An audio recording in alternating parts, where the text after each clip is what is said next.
My name is Tony. I'm an alcoholic. It says here there's a light. Okay, there it is. My name is Tony. I'm an alcoholic. It's good to be here. It's a privilege to be here, as it is at every Alcoholics Anonymous meeting. It's certainly a privilege to be asked to speak at a Pacific Group meeting. I want to thank Marilyn for asking me. I want to thank Clancy for the Pacific Group.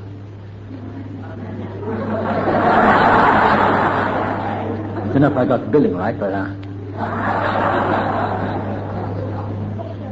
what is it like? What happened and what is this like now? Well, I drank for 15 years, which is not long compared to some drinking stories I've heard, but it was long enough for me, and I suffered enough pain at the end to stop or to get help. As you can tell by my accent, I'm from across the water. I'm Welsh, which is a very good reason to be an alcoholic. The Celtic disease, and that's what I heard when I first came into Alcoholics Anonymous. And what happened was that ever since I was a little child, from the age of 4, I just fill you in about my background. When I was 4 years of age, born in South Wales, my first memories of school convinced me that I was on the wrong planet. I certainly didn't know what anyone was talking about. I had no friends, no school kid friends. I was the source of worry to my parents, especially my father. I was the only child. My father used to say to my mother, there's something very wrong with this boy, which is not the best foundation for mental health or confidence. He didn't mean any harm by that, but that's what he said. And I can remember lying in bed when I was a kid and listening to my father next door whispering to my mother or talking about me. So I didn't have much confidence in myself. And I used to sit at the back of the class in school with my mouth open. I didn't know what they were talking about. And that stayed with me right up through all the years, through my adolescence, which is a painful time, as it is for everyone, my adolescence, through my early adulthood, if I ever reached early adulthood, right up until that first night in Pacific Palisades meeting on December 29th, 1975. And I sat in that big room, and a man called Chuck C. got up there to speak, and I realized that I was not alone and that I'd somehow come home. I didn't take that in intellectually. I understood intuitively, down in my gut, that I'd arrived home, that something had happened to me, that something significant had happened to me to change my life. Now, it sounds very simple, but that is exactly what happened. And it changed my life. When I left school, I had no future at all. By a series of accidents, I sort of stumbled into the acting profession. I became an actor, and I thought that would fix me. And I thought that if I could work hard and really achieve success, then I would be fixed. The feelings inside me would go away. And of course, there were moments when they did seem to have receded. Then about the early 1960s, I started drinking in a real alcoholic way. When I was doing my military service or draft, I didn't get into any trouble with booze. But when I started drinking in the early 1960s, it was the beginning of a rapid descent into what I can describe as hell. And I worked in my profession. I became a successful actor early on. I always worked. I was very little unemployed.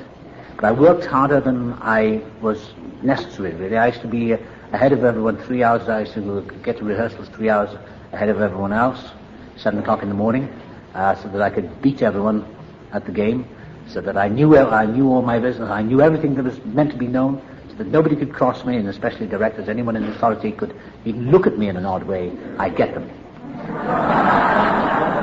And I knew my stuff. I knew what I was talking about. Well, so I thought. I knew a lot. But it was killing me. Because I started getting quite successful in my job, and the feelings got worse and worse and worse. I don't want to dwell on that side of my life, because that's something that was all part of it. But a lot of extraordinary things started happening. In 1974, one of my big dreams was to come to America. And I came to New York to do a play, and I discovered the magic of the American bar. And they don't close like they do in England. And I'd also discovered tequila. I'd been in America about a year before, here in California, and I discovered tequila. And I loved tequila, and it did things to my brain which really were a warm-up for this program.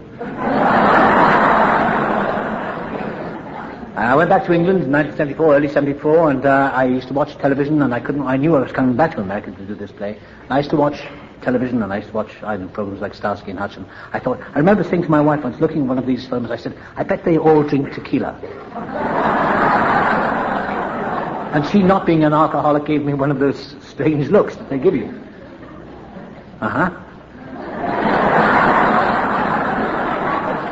She's one of those very peculiar ones, she drinks a glass of wine regularly at 6 o'clock every night, pours the rest of it down the drain. Sometimes she pours it back into the bottle if she's poured too much. She smokes 2 cigarettes a day and doesn't inhale. I don't know what her problem is, but she's very, very strange. She's not an alcoholic. And I appreciate that, because that's the way she is. And I have friends who are not alcoholics, and they still are a puzzle to me. Old friends. I've got a friend of 30 years standing, and we go out to dinner sometimes, and my wife and his wife, and they have a half bottle of wine between them.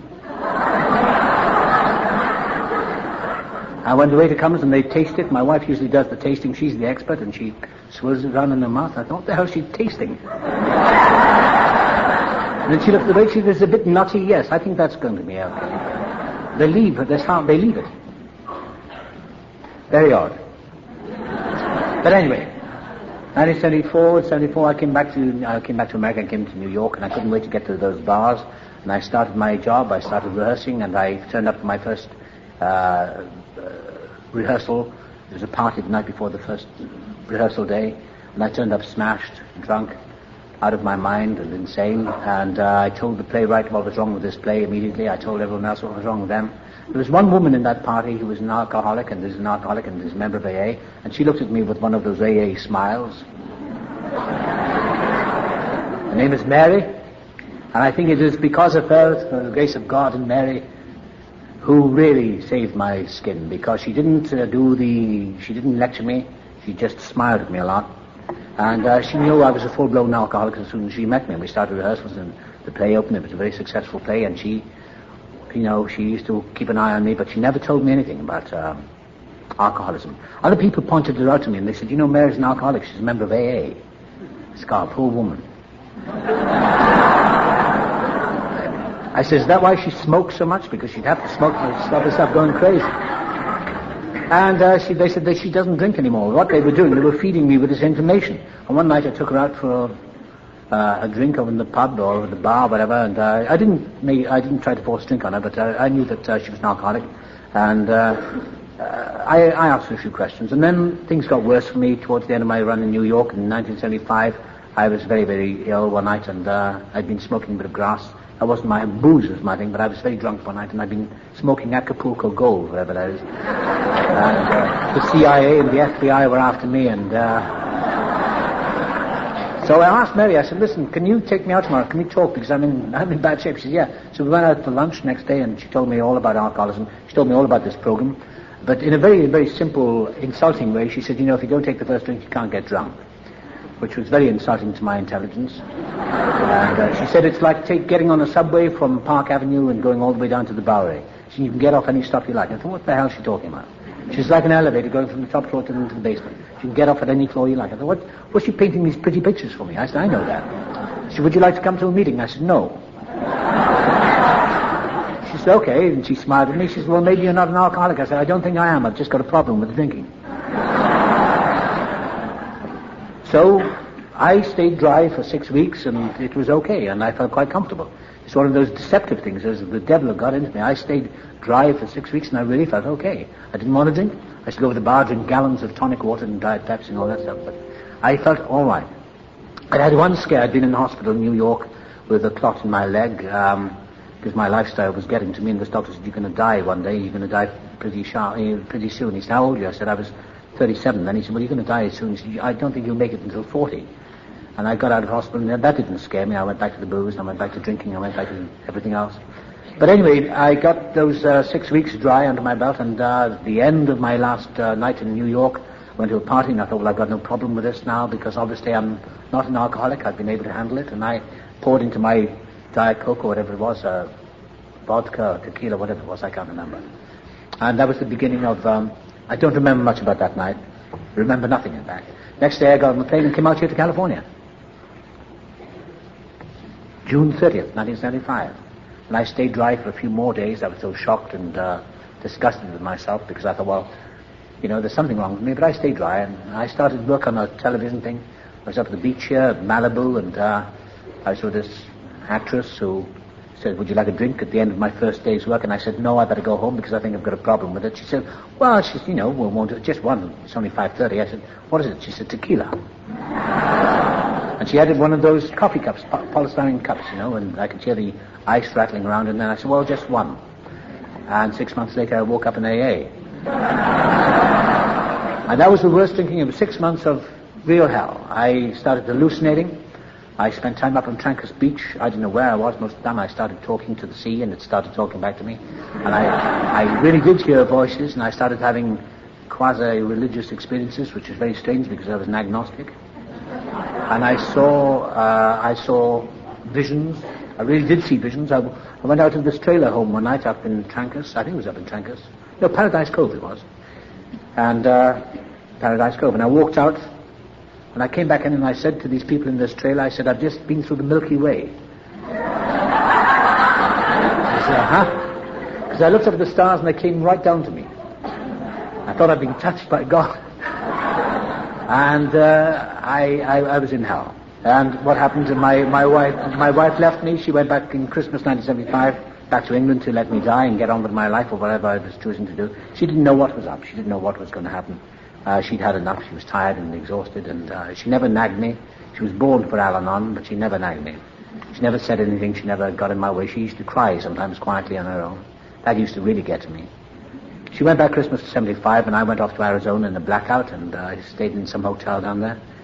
And I had visions of becoming country western singer, believe it or not. I sat in this bar listening to Tom T. Hall singing Old Dogs, Watermelon Wine, or whatever that was. And Billie Holiday. Yeah, that was good stuff, Billie Holiday. I played this over and over in this bar, and these people would get fed up with me, and they threw me out of the bar, and I went up to my room, and it was a pretty dirty, lousy hotel, and I wrote on a piece of paper, I met myself in Phoenix, Arizona.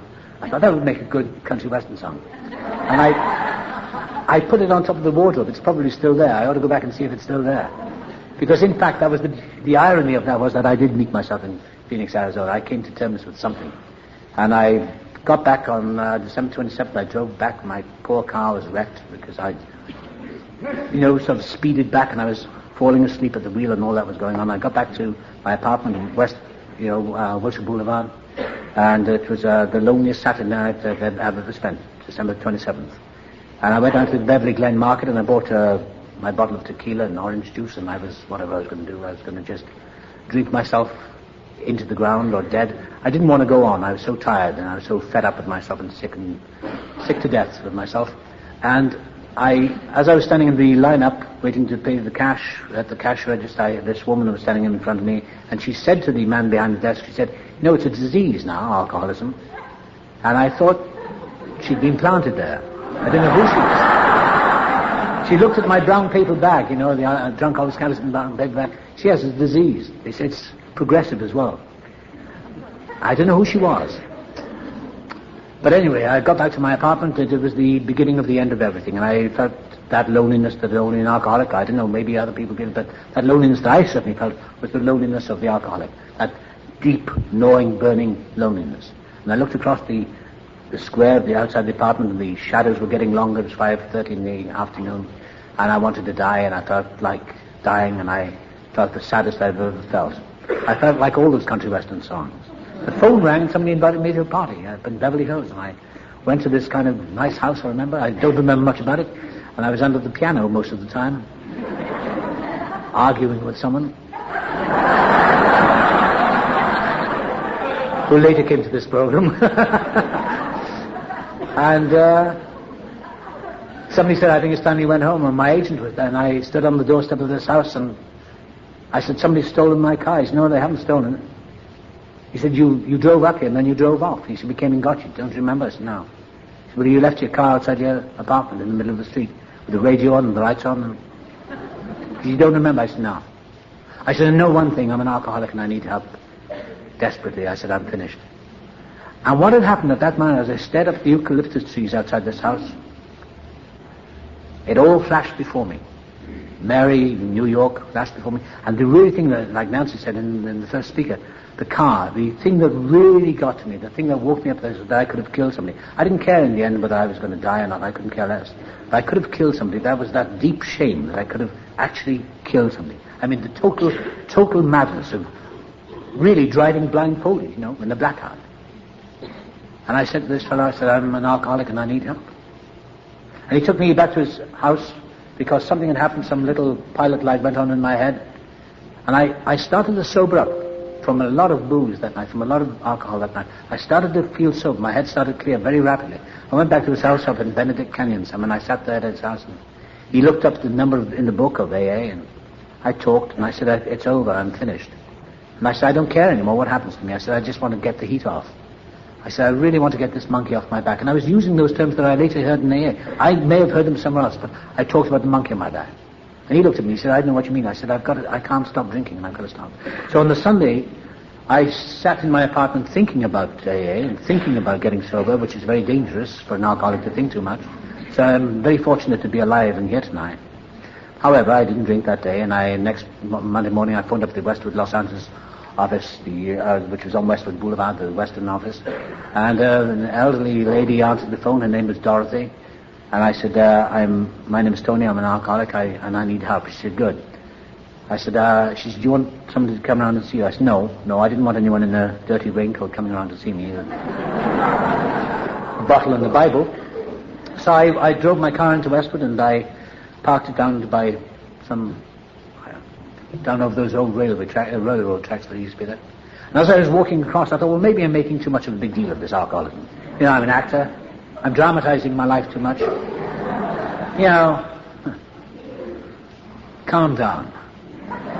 And this other voice that went on simultaneously in my head said, just get your ass to that meeting and do something for yourself for once in your life. Just move now. It was a big, deep voice, like something out of a radio show. And I walked up the street and I found the office and I walked up the stairs. I believe the office is moved now, but I walked up the stairs and I walked into this room and there was this elderly lady called Dorothy. And she was everything I needed to meet at that moment, and the office wasn't what I expected. I expected to see people lying on the floor with 6 days of growth on their chins and like a weary willy, I expected in AA, I thought people would all hold hands together and you say, you can go out and drink on Thursday and then we'll come out with you and we can drink on Thursday. And that's how I thought it worked. I didn't know what it was. I had no idea that it was the beginning of a whole change of my life. And so I sat in this room and Dorothy talked to me and she said, I said, I'm finished, I'm beaten and I feel terrible. She said, that's good. I said, I feel awful. She said, that's wonderful. I said, I can't go on. She said, that's wonderful. And I looked into her face, I thought, she's either crazy or she's probably a Salvation Army woman that's going to bring out the tambourines. I didn't know what it was, but I didn't care.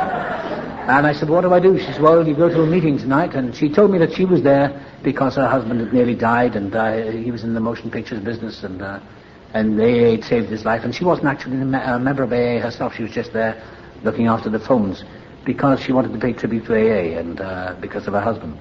She wasn't allowed to stay on in the office, unfortunately, as the years went by. But she was so grateful to Alcoholics Anonymous for what it had done for her family and for her life and for her husband. And I stood up to go and she said, somebody will come and get you tonight, give me your phone number. And as I stood up, I knew she was going to zap me with the bad word, God. But I knew it and I wanted it to do something because I wanted something.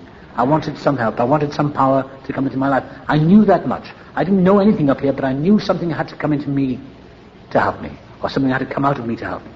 And she said, why didn't you just come home and rest and trust in God? And something welled up in me and I knew it was over. The jig was up and I just grabbed her and I hugged her and I didn't like touching people at all. I didn't like anyone coming near me.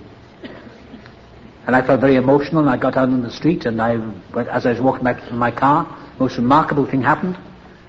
And it lasted a couple of seconds, I can't remember, but I remember the details of it. A big voice said, it's all over, now you can start living. And don't forget one moment of it because it's all been for a purpose. Now get on with your life. And I think that I know what that was. I have no theories about it, but it was the presence of a power, God. I don't understand it to this day, but I believe, and I've tried to figure it out, that it was the best part of myself, the very foundation of my being, that came out of me and was particle of essence of life that is in all of us. I'm no theologian, so I can't explain that. But what happened at that moment was that the craving for alcohol left me at that moment, about 11 o'clock in the morning, December 29th, 1975. It's never come back. So a miracle was at work in my life from that moment on. So much so that I called into a Catholic church in Ohio Street. And I saw a priest walking from the church back to his office. I said, "Can I talk to you, Mum?" He said, "Yeah, sure, come in." I said, "I've just found God." He said, "Congratulations." And he said, "Well, something's happened." He said, "I don't know what it is. What happened?" I said, "I'm an alcoholic and I've just joined AA, I think." He said, "Well, that's great." I said, "Is it religious?" He said, "Well, if you found God, you shouldn't have any problem with that, whether they're religious or not." I said, "Well, something's happened." He said, "Well, that's good." He said, "You've been had by God." I said, "What do you mean?" He said, "Well, you've been had by God." He said, "You've been surrendered somehow." He said, "Like being seduced. It's like being had in sexual terms." I said, "Really?" I looked at him, he had that little kind of collar on. I said, "Really?" He said, "Yeah." He said, "That's what it was." He said, "But, he said, AA is a great organization." He said, "I know a little about it." He said, "But you just do what they tell you." And I got back to my apartment, and later that afternoon, I poured beer or whatever it was I had in the fridge, I poured it away. That afternoon the phone rang, and later that morning the phone rang, and somebody called Don on the phone. He said, "My name is Don, I'm an alcoholic. Is that Tony?" I said, "Yeah." So "I hear you need help." I said, "Yeah." He said, "Have you had a drink?" I said, "No." He said, "Because we're devious sons of bitches, all of us." And he put the phone down. He said, "I can't take you to meeting somebody else for." And about an hour later somebody else phoned called George C. I'll never forget it. He said, "My name is George, I'm an alcoholic, and your name is Tony?" I said, "Yeah." He said, "I think I'm an alcoholic." He said, "Good, I'm going to pick you up. What's your address?" I told him. He said, "Good, I'll pick you up at 6:30, and he put the phone down. I thought, damn, I can't stop him coming now because I've got to go. The cunning mind was still working, you see. I still wanted a way out, but I knew it was over. I knew I had to go through this. At 6:30 that night, the bell rang downstairs, and I went down, and there was George. He was everything I expected. A light blue jacket on, he smelled of aftershave lotion, and he looked like a Southern Baptist, and he had steel grey hair and crooked teeth, and he had his girlfriend with him. She chewed gum. She said, "Hi, honey."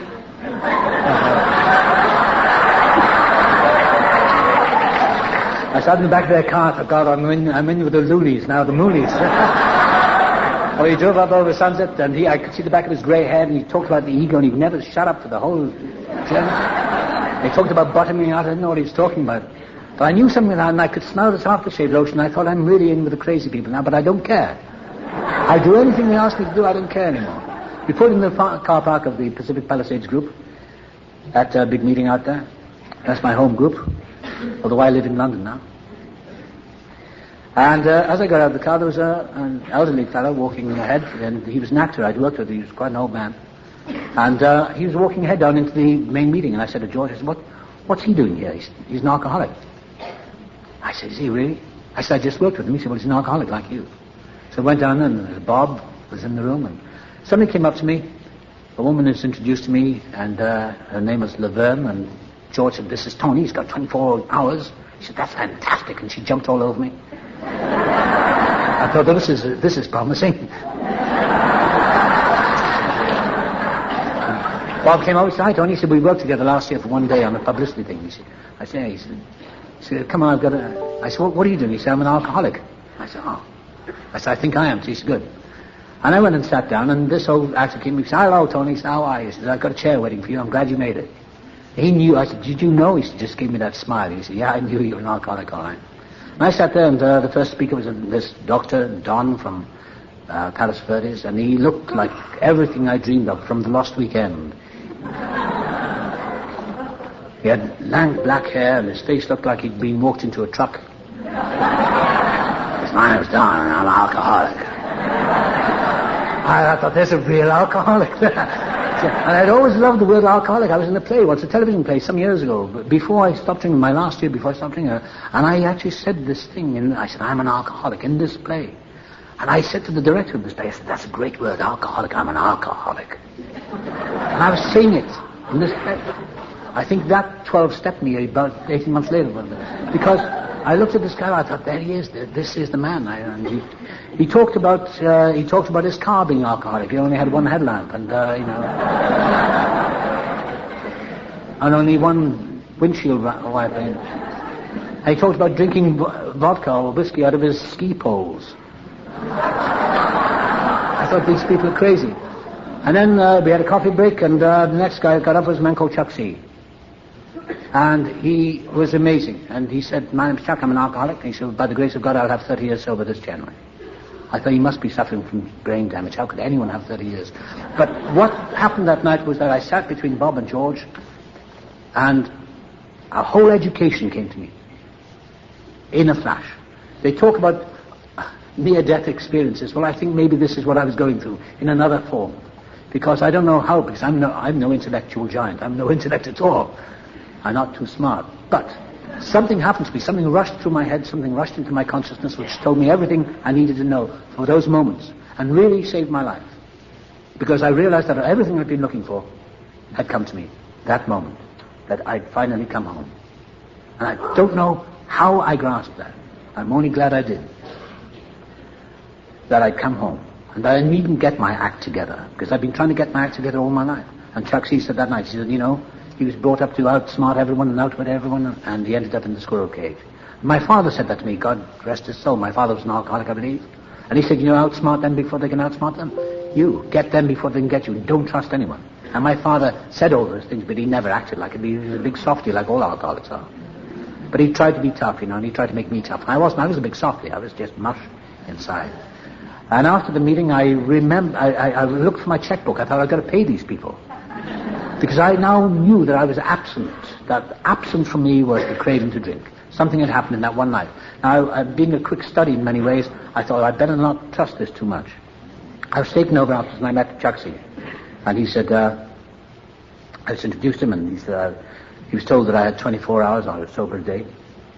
He put his arms on my shoulders. He said, you just keep coming back. He said, because we get better than better. He said, we are suffering from a seemingly hopeless disease. We get better than better. He said, God love you and all that. And he gave me a hug and went on my way. Next night I was in 2+2 in West Los Angeles, in Westwood Boulevard. And I saw God, His love, on the church window, the melted window. And that really put me off. And what really crucified me was the word hope. I got very depressed and I wanted to leave. And Bob, who was sitting here tonight, came back with me. He said, you don't have to leave. And he came back and sat with me and listened to me. He doesn't like my telling these stories. But anyway, he helped me a great deal that night. He made me laugh.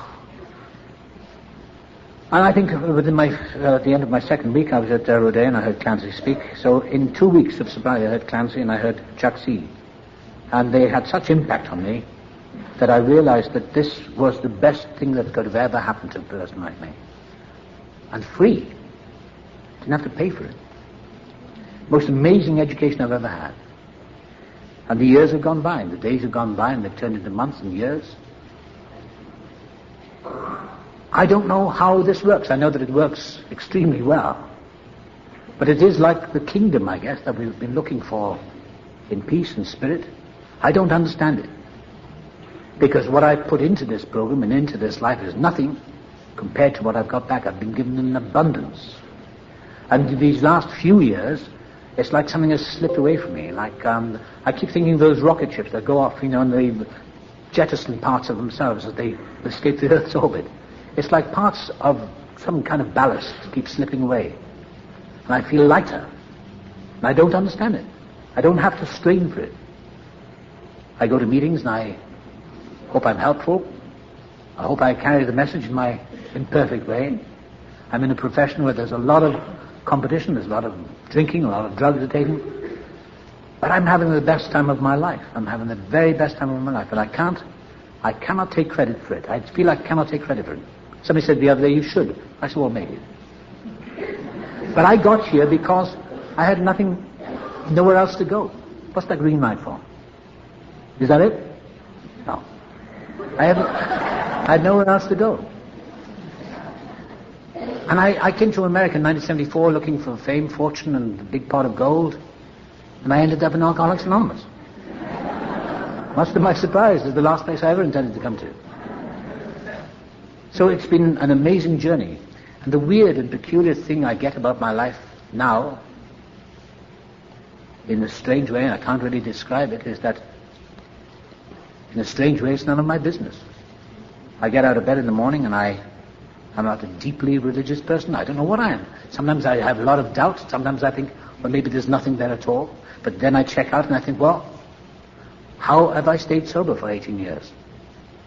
Through groups like Alcoholics Anonymous, the Pacific Group, through people like Clancy, through Chuck C, through Bob, through all of you. But how? So I don't analyze anymore. Try not to anyway. And just accept. Because I said to someone when I got sober, I said, why did it happen? They said, why not? So for my not very smart brain, that's a good enough answer. Why not? This green light is staring me in the face. I don't really have much more to say, except that I'm immensely grateful. I don't want to go on talking because if I've run out of... I'm so grateful. This is the best thing that's ever happened to me. It's the best thing that's ever happened to alcoholics. And I go back over the years, and my spiritual home seems to be in Los Angeles. I live in England. That's okay. I come back here, and my car drives itself now. I know it so well here. This is my spiritual home, really. And I see old friends here that I haven't seen for some years. So Clancy at the beginning. And it's like a whole history. What I find is incredible is the longevity, is the actual continuity. The continuity. I saw my old friend Tommy here today, and it's the continuity. So many of us could have died. And so many are dying at the moment not knowing what's killing them. And I'm glad that night when I was able to identify myself as an alcoholic, when I read those 20 questions and I got 19 of them right. And I cheered. I thought, yes! I've identified the X factor. I've identified the brand mark. Drunk. And it's like a medal. And my drinking years are all part of my sobriety. I wouldn't have missed it. I don't want to go back there. But I wouldn't have missed it for the world because I've been given 2 lives. Not much more to say. Except I thank you very much. I thank Marilyn. I thank Clancy. I thank you all for a wonderful life. And God bless you all. Thank you very much.